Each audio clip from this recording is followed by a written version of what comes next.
183 గజాల 3 BHK villa కేవలం 25 లక్షలు మాత్రమే. Welcome to Suman TV. ప్రస్తుతం మనతో ఉన్నారు డాక్టరేట్ దాసరి వెంకట రమణ గారు, కేంద్ర సాహిత్య అకాడమీ అవార్డు గ్రహీత. నమస్తే సార్. నమస్కారం అమ్మా. సార్, కథలు అంటే చిన్నప్పుడు పడుకునే ముందు పిల్లలు తల్లిదండ్రులను అడిగేవాళ్ళు, నాన్న ఒక కథ చెప్పు, అమ్మ ఒక మంచి కథ చెప్పు, నిద్ర వస్తుంది అని చెప్పేసి. అంటే కథ వింటూ అలా నిద్రలోకి వెళ్ళిపోతుండేవారు పిల్లలు. అంటే మంచి తెలివితేటలు ఇచ్చే కథలు ఉన్నాయి, వివరాలు చెప్పే కథలు ఉన్నాయి, ప్రాబ్లమ్ సాల్వ్ చేసే కథలు కూడా ఉన్నాయి. అంటే అసలు ఈ కథలు అనేవి ఎక్కడి నుంచి వచ్చాయి సార్, ఎక్కడ పుట్టాయి? కథను తెలియచేసే కథ యొక్క కథ గురించి ఏం చెప్తారు? చాలా అమూల్యమైన ప్రశ్న.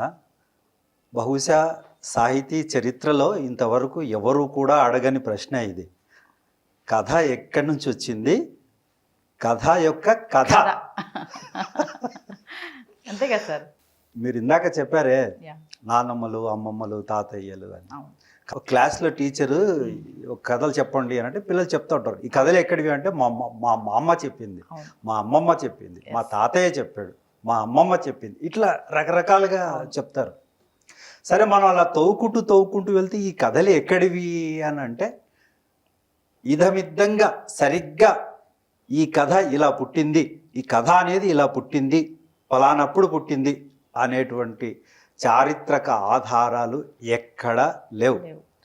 కానీ కథ ఎప్పుడు పుట్టింది అనేది మనం ఆలోచించి తార్కికంగా మనకు తోచినటువంటి ఒక ఊహాగానాన్ని, ఒక కథనాన్ని కథ యొక్క కథగా చెప్పవచ్చు. మీ ప్రశ్నకు అదే సమాధానం అవుతుంది. మనిషి కన్నుతో కాకుండా మనసుతో చూడడం ఎప్పుడైతే మొదలు పెట్టాడో అప్పుడు కథ పుట్టింది. ఈ భూమండలం మీద జీవకోటి ఆవిర్భవించిన తర్వాత కొన్ని లక్షల సంవత్సరాల తర్వాత ఆ జీవ పరిణామంతో ఒక మనిషిగా తీర్చిదిద్దబడిన తర్వాత ఆ మనిషి భాష అనేది నేర్చుకున్న తర్వాత ఒకరినొకరు కమ్యూనికేషన్ స్టార్ట్ అయిన తర్వాత ఆ సందర్భంలో ఎక్కడో ఒక చోట కథ పుట్టి ఉంటుంది. నా యొక్క అంచనా ప్రకారం, నా ఆలోచన ప్రకారం, నా వివేచన ప్రకారం, నా తార్కిక జ్ఞానం ప్రకారం కథ అనేది ఎప్పుడు పుట్టింది అని అంటే ఒక ప్రశ్నతో పుట్టింది. ఒక ప్రశ్న ఎదురైన తర్వాత కథ పుట్టింది. మీకు అది ఆ కథ యొక్క కథ సరిగ్గా అర్థం కావాలంటే మీకు ఒక సంఘటన లాగా చెప్తాను. కొన్ని వేల సంవత్సరాల క్రితం, చాలా ఒక 10,000 ఏళ్ళలో 20,000 ఏళ్ళలో ఆదిమ జాతి మనుషులు వాళ్ళ దినచర్య ఏమిటి అంటే పొద్దున్న లేస్తే అడవుల్లోకి వెళ్ళడం, వేట సంపాదించుకోవడం, చీకటి పడే వాళ్ళకి ఏ గుహలోకో కొండ గుహల్లోకి చేరడం, వాటిని తినడం, అంతే వాళ్ళ జీవితం అదే. ఆ కాలంలో ఈ వేటకు పోయి వచ్చినటువంటి ఒక పురుషుడు ఒంటి మీద ఏదో ఒక గాయం కనపడింది. తన సహచరి అడిగింది, ఏమిటి ఆ గాయము అని. ఆ గాయం ఎలా జరిగిందో ఒక సంఘటన చెప్పాడు. తను ఒక జంతువును ఒక లేడీని వేటాడుతూ వెళ్తున్నాడు. అది అందకుండా తప్పించుకుంటూ పోతా ఉంది. తను దాన్ని వెంటబడ్డాడు. అంతలోపల ఏదో ఒక చెట్టు కొమ్మ విరిగి తన మీద పడింది. తను ఈ ఉదంతం చెబుతూ ఉన్నంతసేపు ఆమె ముఖంలో రంగులు మారుతున్నాయి. అబ్బా, ఆ కొమ్మ నీ మీద పడింటే ఏమయ్యేది అదే. అట్లా ఒక ఉదంతం, ఆ ఉదంతంలోంచి కథ ఎలా పుట్టింది కొంచెం మళ్ళీ ఎలాబొరేట్గా. ఇంకొక రోజు ఎప్పుడో ఏదో నిన్న జరిగిన వేటలో ఏం జరిగింది అనేది ఆ పురుషుడు చెప్పంగా ఆ స్త్రీ విన్నది కదా. ఇంకొక రోజు అడుగుతుంది. అడిగితే మేము వెళ్ళాము, అది చూసాము, ఆ జంతువుని పట్టుకున్నాం, ఇటు పోయాము, అది అందకుండా పోయింది, బాణం వేసాము, ఇవన్నీ చెబుతూ ఉంటే ఆమెకు ఆసక్తి కలగడం లేదు. రోజు విన్నదే కదా ఇదంటుంది. అది కూడా తనకు అర్థమైపోయింది. అమ్మ, నేను చెప్పే విషయాలు మొదటి రోజు చెబితే ఎంత ఆసక్తిగా విన్నదో ఇప్పుడు అంత ఆసక్తిగా వినడం లేదు, ఏమైంది ఏంది అని. సరే, కొంతకాలం గడిచిన తర్వాత ఏం చేశాడు అని అంటే, నేను ఏం చెప్తే తను ఆసక్తిగా వింటది, నేను ఎలా మాట్లాడితే తనలో కుతూహలం కలుగుతుంది, ఇలా ఆలోచించడం మొదలుపెట్టాడు. దాంట్లోంచే కథ పుట్టింది. కథ. సరే ఒకరోజు పెద్ద గాయమైంది. ఏమైంది అని అంటే పులి కనిపించింది. ఆ పులి కనిపించేసరికి ఆ పులి బారిన పడి నేను పరిగెడుతూ ఉన్నాను. అంతలోపల వెనుక నుంచి వచ్చి పులి ఒక్క చరుపు చరిచింది. ఆ పంజా దెబ్బకు ఈ గాయమైంది అని చెబుతా ఉంటే ఆమె మొహంలో భయం ఇట్లా తొణికిసలాడుతూ ఉంది. అబ్బా అని. ఆ తర్వాత తడుక్కున మా వాళ్ళు వచ్చాడు, మా గుంపు వచ్చేసింది, దాన్ని ఇట్లా వల వేసేసి ఇట్లా పట్టుకున్నారు అని ఏదో ఉదంతం చెప్పాడు.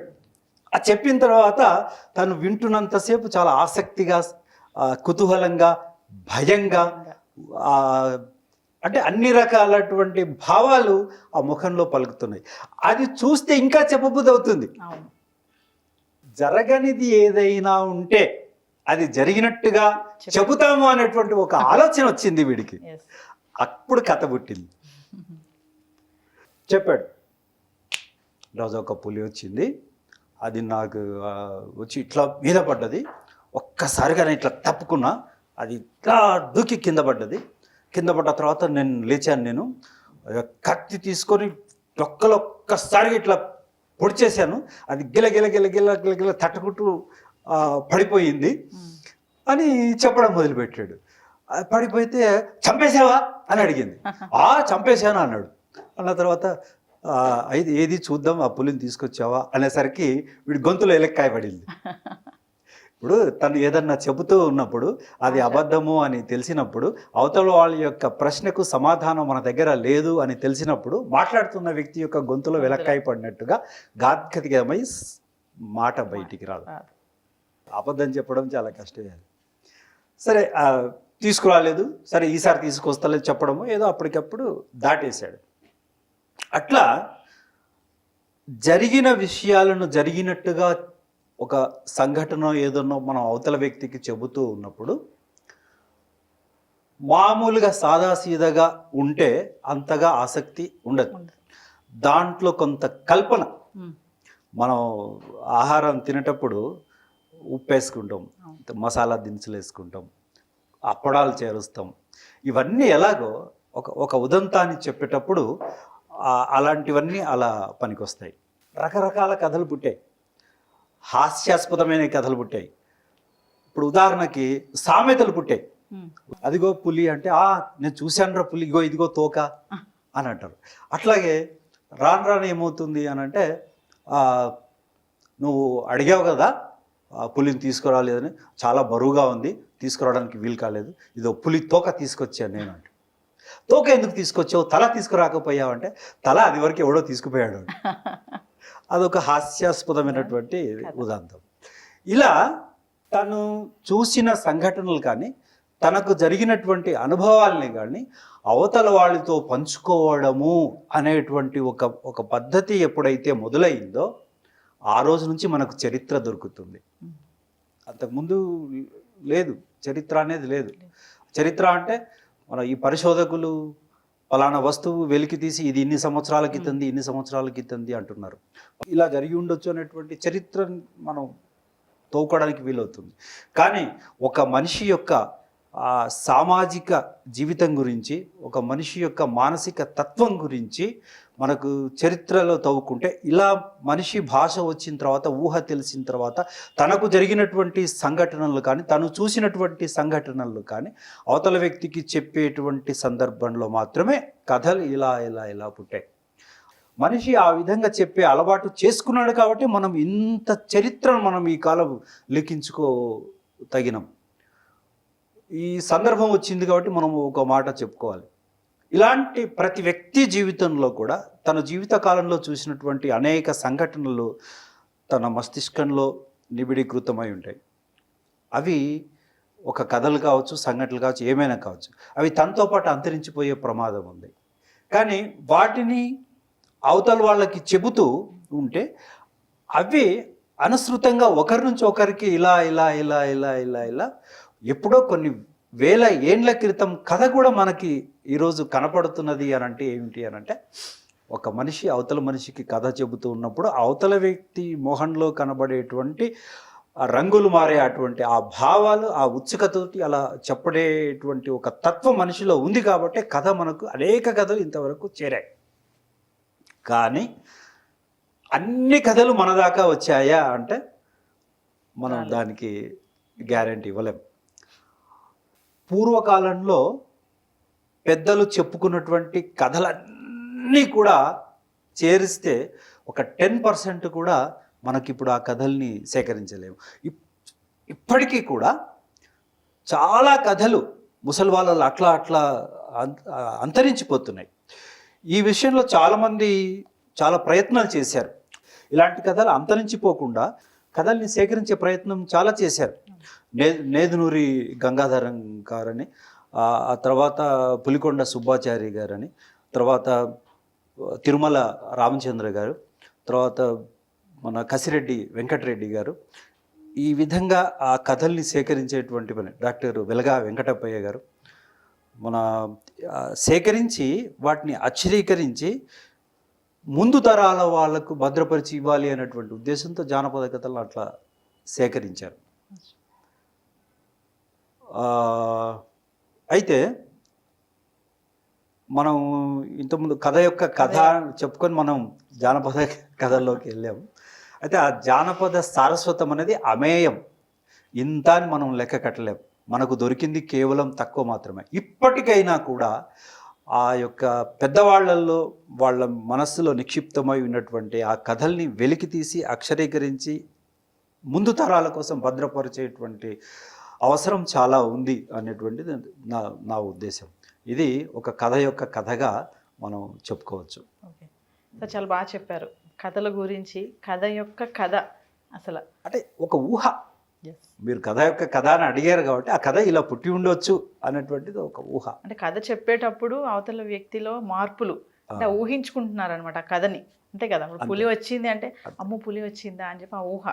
సో ఆ మార్పులు రావడం, సో కథ చెప్పడం అనేది కూడా ఒక కళ అంటారా? తప్పకుండా. అంటే కథ చెప్పాలి అని అనుకుంటే ఆ కథ తను ఎక్కడన్నా చూసి ఉన్న సంఘటన అయి ఉండాలి, లేదా ఆ కథ వేరే వాళ్ళ దగ్గర నుంచి విని ఉండాలా. అటువంటి దాన్ని ఎదుటి మనిషికి మనం చెబుతున్నామంటే ఆ సంఘటన ఊహించుకోవడమో, లేకపోతే తను విన్నటువంటి కథను ఊహించుకుంటూ దానికి చాలా ధారణ శక్తి కావాలి. ఆ కథ కేంద్ర పాయింట్ను పట్టుకొని కానీ, ఆ సంఘటనలు కానీ, ఆ పాత్రధారులను కానీ, వాళ్ళు ఏం చెప్పారు ఏమిటి వాళ్ళ డైలాగ్స్ కానీ, వీటన్నిటిని క్రోడీకరించు కథ చెప్పుకుంటూ వెళ్ళాలి. చాలా ధారణ శక్తి కావాలి. కథ చెప్పడం అలవాటైన ఒక మనిషి యొక్క ఉన్నతి ఏ విధంగా ఉంటుందంటే అద్భుతంగా ఉంటుంది. చదువుకునే కుర్రాడైతే తన యొక్క ప్రతిభ ద్విగుణీకృతం అవుతుంది ఈ కథలు చెప్పేదాన్ని. సార్ మన కథలు చెప్పేవాడికి ఎలా ఉంటుంది, మళ్ళీ వినేవాళ్ళ పరిస్థితి ఏంటంటే అద్భుతంగా ఉంటుంది. కథ వింటూ ఉంటే అనగనగా ఒక రాజకుమారుడు అనగానే వీళ్ళకు తెలిసిన రాజకుమారుడు కళ్ళ ముందు కనపడతాడు. ఆ రాజకుమారుడు ఒక రోజు గుర్రం ఎక్కాడు, ఆ గుర్రం కనపడుతుంది.